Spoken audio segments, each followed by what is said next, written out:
Good evening, everybody. Thank you for joining us tonight.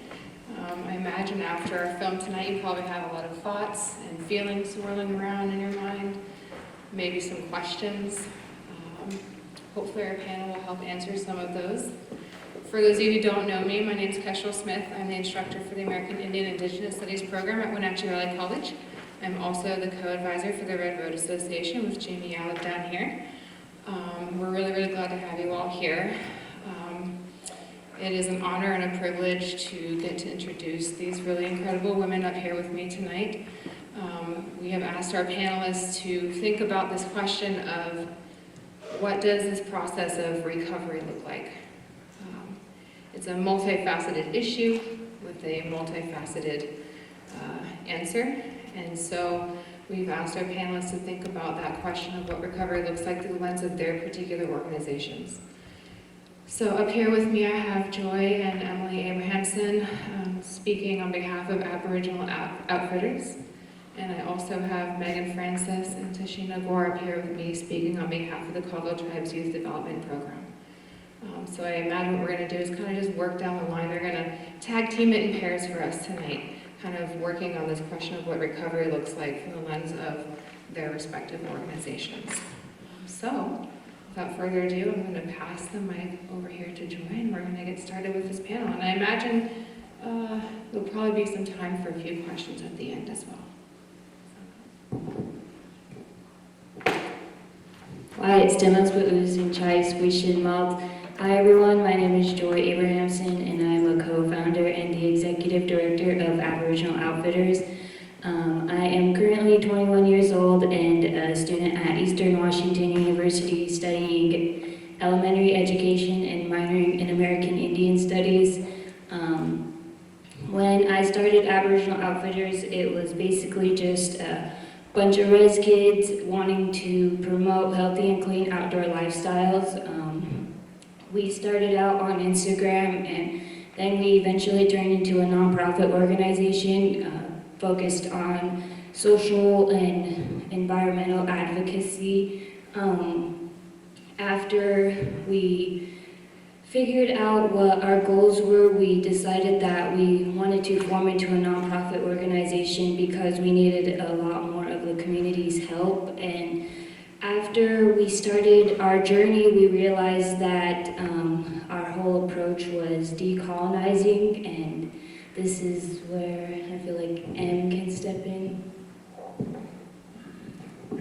What has Skalau? What PGF is Nixil? What Ken Limlin has Spussel in PUs?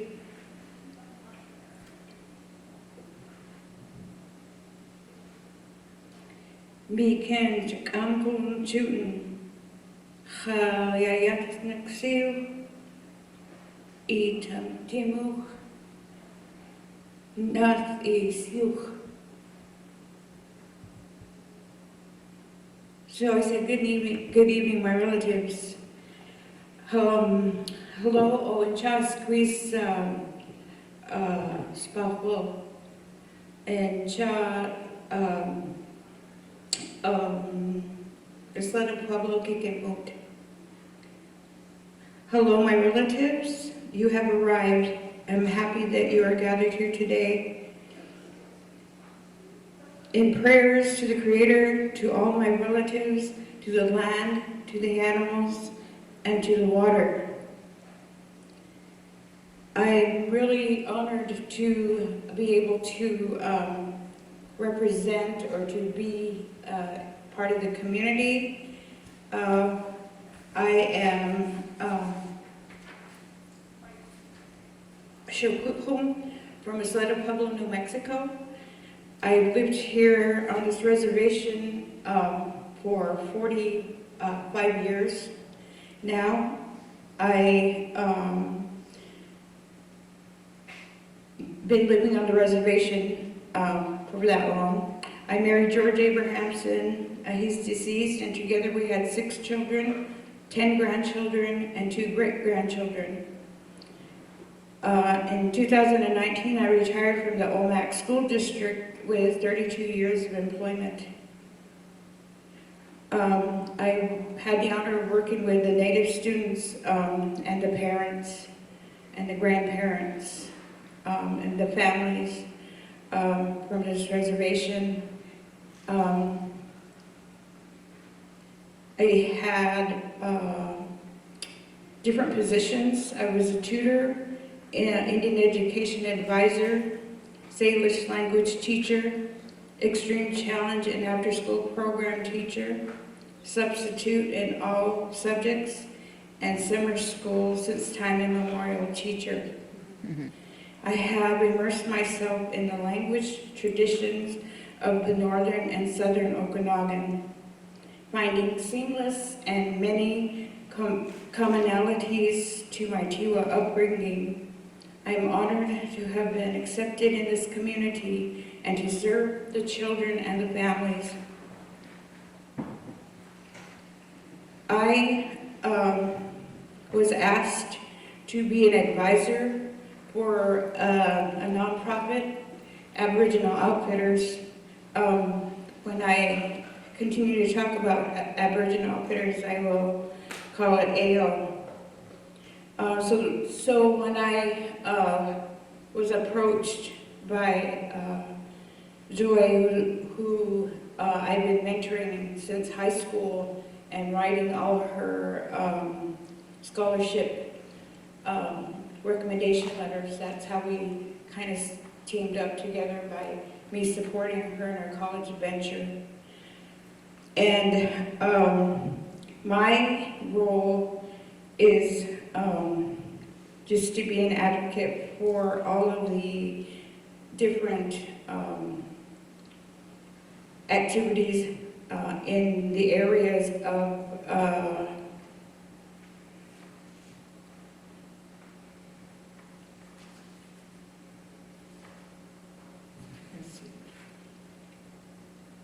reclamation, protection, and advocacy for missing and murdered Indigenous women and girls. So the also the whole goal is to be a liaison and a voice to bring understanding of our mission to organizations and businesses and communities on and off the reservation. And we've been doing this nonprofit for a year, a little over a year. In August was a year. What I found is going into different communities and speaking to and sharing to non-native audiences is kind of different. I mean, sometimes they haven't heard the youth voice, or they haven't heard the view of an elder or elders, and they've have to listen, and so it's a different kind of a perspective that hasn't been shared in a lot of these meetings. One thing that we're advocating for is removal of Enlow Dam and the restoration of the Smokameen, because so many years that that dam has been there and not been running or not been useful. It's been kind of not a challenge, but just awareness for other people, because some even people didn't know about Enlow Dam, but they're bringing awareness to the youth, and having activities around that have been very helpful. So we decided to share the language in a way that we are promoting it to help understanding for the whole communities, and bringing those words out there. So we have Huspaus, which is good heart, and a lot of our activities are based with that logo. And we have Shishtuwi, which is New River, and that has a lot to do with just the protection of the river. So I don't know what the question was, but I'm going to go ahead and pass the mic on, or give it back to Alice here.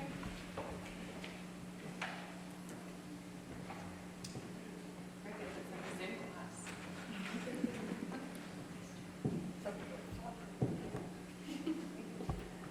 Brave souls to come up here and ask a question. Okay, I have a question then for you all. So for me personally as an instructor, I think obviously these kinds of events are really great learning opportunities, and I think it's probably fair to say nobody came here to watch a film, go home, and leave the film here. And so I think one of the most important things that we can do is ask ourselves, where do we each fit into this narrative, and what is our responsibility to it? Because it can't fall on one person, one community, one demographic to fix these issues, right? Everybody has to be a part of that, and everybody can be a part of addressing these issues and being a part of the solution. It's about solidarity. It's about making sure the positive change that we want to see in this world is actually happening, that everybody has a part in that and is taking steps towards that. So I guess the question I would have for you all is maybe some thoughts that you might have for everybody here on how they can take this home with them, how they fit into this narrative, how they fit into this process of recovery, regardless of what their background is and what their role in our society is. So, start addressing some thoughts on how to address it. I guess one thing that you can do to support Aboriginal Outfitters in that our work is following our social medias or signing the petition that we started to remove the Enlow Dam. Our website is aboriginaloutfitters.org, and we're pretty easy to find once you go there.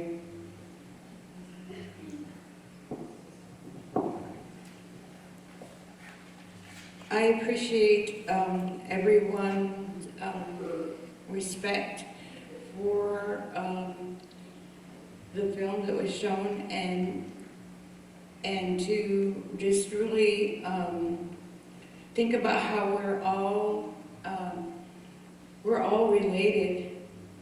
We're all related to the whole universe, and we all, in the film it said that everyone belongs to the earth, and we're all, she's our mother, all of us, everyone, doesn't matter who you are. But some people have gone so far from that, but it's here, it's near heart. And you will get the answers that you seek if you just think about what you want to know about your ancestors, and you will receive those messages. And also, I have a lot of reverence for look, which are rocks, because these rocks, even the tiny rocks, were here on this earth when our ancestors walked. So they know a lot. They know a lot about, about when our ancestors walked here. And I really have a reverence for everyone to like to talk to the rocks, to talk to them. And, and if you ever throw a rock, ask what spirit lives there, whose spirit is it in there. Because I believe it's really healing to have that. And I just recently was just like thinking about when people say, oh, we have a post-traumatic, it's post-traumatic stress, or all these things that have happened to us and that we carry. I think that we can rename that to post-traumatic wisdom. And I've got lots of wisdom from the film, and I think that that's helpful to go forward instead of, all those things that happened in the past and they're traumatic. But we have the Creator that watches us and our ancestors. Our ancestors are, we just need to talk to them and we know that they're around. So I think that I'm done talking. I would encourage you to look at the Cobble Tribe's website. If you go on there, there's the first tab, and it brings you through this GIS map. It has translations of those place names, what are towns, and Nico, turn your video off, please. Jose is bugging me, I'm sorry. But yeah, looking at our website, learning those place names, understanding. There's a lot of videos on the history tab about the salmon, about Grand Coulee Dam and the devastation that it brought, the Wenatchee false promises. There's a lot of documentaries on our website. And going beyond that, have conversations with your friends and your family. And if you go places like Dry Falls a couple weeks ago, there were these men, they all traveled from different places, and they were like, yeah, I've only read about it, and they were talking, and they had their theories, and like what they were thinking, and what they read, and I so badly just wanted to tell them like what I thought. And sitting here tonight, I'm like, well, do it. Like they don't know each other either, and I'm never gonna see them again. So if you're out on a hike, talk about the documentary, talk about what you saw on our website. Just sharing your ideas and, like the message that was brought to us tonight. So for whatever reason, we were all kind of brought here tonight, and we all come from different walks of life. And one thing that I've always kind of been taught and have carried with me is to leave a place better than you found it. And so whether that's your employment or, out in nature or just, public places, whatever. And I think that in our generation, I think that's something maybe we need to be reminded.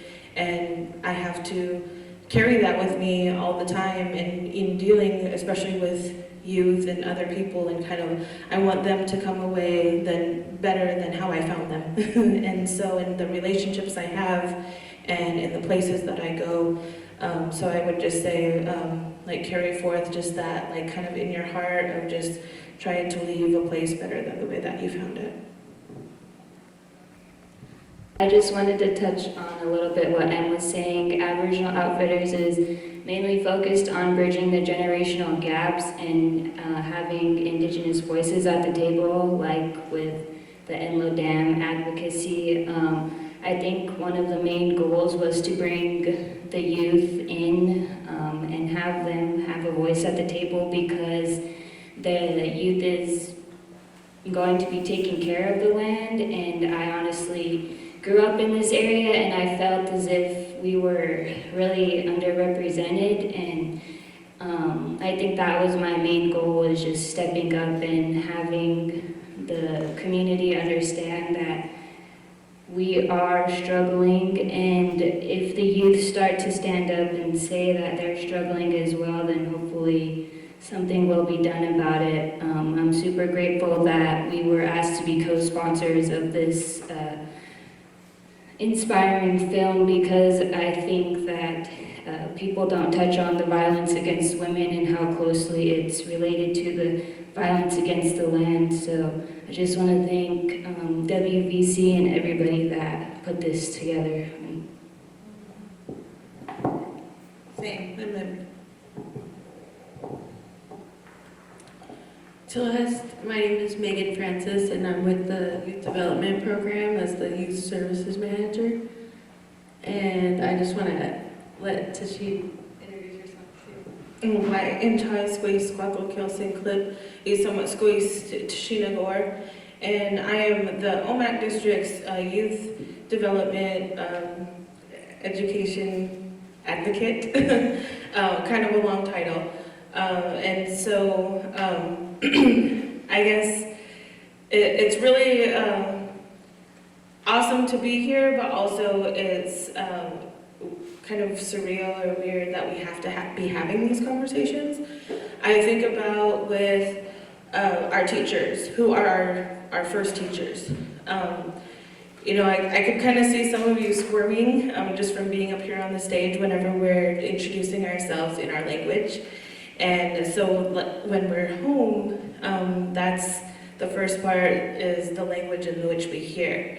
And so in the audience, I think when we're introducing ourselves using our language, that's definitely a part of reclaiming. We're using it not just in the Longhouse or at Sweat or at ceremony, but we're using it in Omak Theater on Main Street and not on the reservation. So I think that's a big part of it. So with working with the youth, we know some of the traumas that we have, that our people have gone through for generations, stemming from the boarding schools. And prior to working with the youth development, I worked at Pascal Sherman Indian School, which was reclaimed in the 1970s from the Catholic Church and was reclaimed by the tribe. And so, which we know was stripped from the children that were sent there, were stripped from their language, their dress, their hair, and all of those things, especially their language and how they wore their regalia, was directly a reflection of the land. And so their teachers were their family. And you even think about with yourself, who your first teachers are, and of course you're thinking of maybe preschool or kindergarten, but even before that, your mothers. And so when our grandmothers, great-grandmothers were sent into these schools, they weren't being taught by their mothers, and there's a sever there. So our job as youth advocates is we're kind of bridging that gap in the school. And I'm an only child. I don't mean to bring my personal life into this, but I have more nieces and nephews than you can imagine, just because of my representation and me being in that school and being like, well, I will get a hold of their mom real quick. And so I have more students and kids in the community that see me as an auntie figure or like a second mom to them. Yeah, so with the Caldwell Tribes, we have a youth development program, and we're lucky we have these awesome advocates in every district across the reservation. We work with 8 different school districts, and it's really funny because lately we've been getting a lot of knocks on our door to do outdoor partnerships. We've been asked to go to our territories, like our usual and accustomed territories. They're like, can you bring kids? I'm like, yes, can you pay for it? But it's really nice to have those opportunities and for those organizations to see that the kids need to be outdoors, you know, and reclaiming those sacred places, not just tribal kids, but all kids. And then when I tell them, like, yeah, you're gonna let us come home, they're like, what? And so it's kind of cool for them to see the bigger picture, you know, where we're from. We come from Revelstoke up in Canada all the way down to Oregon and Idaho. You know, like our Caldwell Tribes, we're not all from here, we were forced to come here. And so being able to go home to those places, it's enriching and it gives us that voice. And speaking of voices, the youth development program, we have our youth councils, and so we're really lucky to have these opportunities to give these young people a voice at the table. They can pass their own resolutions and bring it to the Caldwell Business Council, and it can be an actual resolution. So that's new and it's developing. And after seeing this documentary, I can think of a lot of things that they can tell us, you know, as adults that we need to do for them And last week they went to Palm Springs and they went to the American Indian Science and Engineering Society, ACES. So just teaching them that they can do anything. You know, you can be a scientist, you can be a biologist, you can learn your language, you can build that sense of community for the next 7 generations. And I think that's what Joy is doing. You know, we partner with AO. We've had them come to our youth activities that we host, and it's really cool to allow the kids to learn from their own people. You know, we encourage all of our youth to become teachers so we can feel connected when we're actually learning, and that curriculum that we're passing down to our future generations isn't the same curriculum that we learned on this documentary. You know, we have a curriculum coordinator now with the youth development program, and we're teaching our own history. We're reclaiming our names. We're not calling it Wenatchee, we're calling it Piscouasa, and we're talking about why Nispelum is called Nispelum. What does Nispelum mean? It's a prairie, you know, and those words are not just words to us, those are descriptions that we've seen since time immemorial. So I appreciate the documentary on the discovery to recovery. Doctrine of recovery. Yeah, not the discovery, but because it's opening up our community's eyes to what we've been saying for generations and centuries, you know, and now with the programs and the bureaucratic stuff that's been set up for our youth, they're able to also say what they think too. So thank you. And just to kind of go off of what Megan was kind of saying about the curriculum, during the film, I was also thinking about how in the way that we teach and learn language, and so it's kind of like your basic, like, you know, hi, hello, my name is, your name is, and then we go to animals. And then, so it's like that, you know, when you're first learning language and you're learning instead of like objects or things like that, and then it goes from that to weather, and it's kind of like a weird thing. And then emotions and stuff is a more complex thing. And then so the way that the curriculum is built, like she was saying, is in like our way, in the way in which we learn. And so I think that in the way that we're doing what recovery would mean is teaching in the way that we've learned and we've been taught to learn from our people, and being allowed to do that freely. So.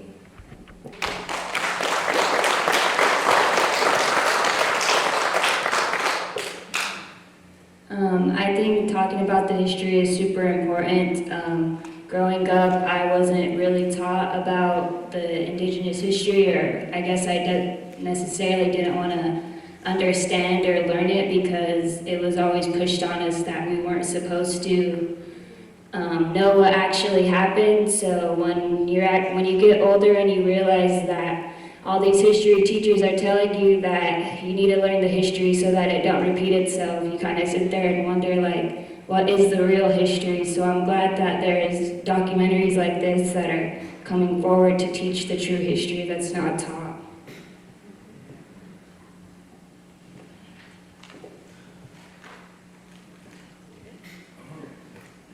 So I think now maybe we have a little bit of time for questions, if anybody.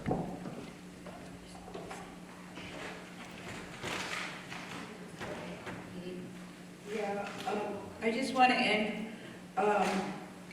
with the language. Lim lim dala I chachritet. Lim ala I scale ala. P tekmis pi hui.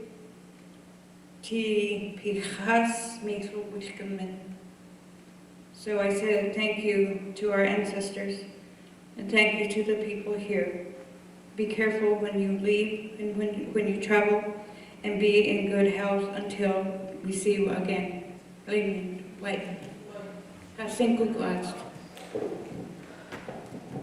Why, in shy squeeze Jamie out. He self squeeze quiet. Can limp, which keach can limp, which keach up and limp, yeah. I just want to say my name is Jamie Yallop, and I'm the WBCO Campus Life and Diversity Coordinator, and I just want to thank everyone for coming here. I know it's really late, and I just want to say that I really learned a lot from the film, so I just want to say thank you for providing us this opportunity as well. And I've also learned a lot from the panel, and I hope you have too. I just wanted to say limp for everything, everyone coming and supporting us. And do you want to close it down, or Kestrel or David? David, would you like to share some closing thoughts? No, you guys are great. Okay, well, if there's anything else that you want to say, Kestrel, you can. Limp. So in the nature of sharing gratitude and wrapping up our event with gratitude, not to embarrass her, but there's somebody here in the audience in the back, Livia Millard. She snuck in on us somewhere during the film. To end on a personal note of gratitude, she by default has been a part of putting this event together, because for me personally, she was my mentor when I came here at Wenatchee Valley College, and I learned a lot from her, being an outsider from this area, never coming to Washington before, teaching me a lot of things about how to put these events together. It's the first one that we've put together without her, and Olivia. Also, she passed the baton over to Jamie here. Olivia moved over to the Pascal Sherman Indian School recently and passed the baton to Jamie. So in the nature of expressing gratitude, Olivia was also a great part of this by default. So thank you, Olivia. With that, I just really appreciate everybody coming here today. Thank you to our panelists and coming up here and sharing your work and your perspective and some thoughts that we can all take home with us tonight. So on that note, travel safe. Thank you all so much for being here with us tonight.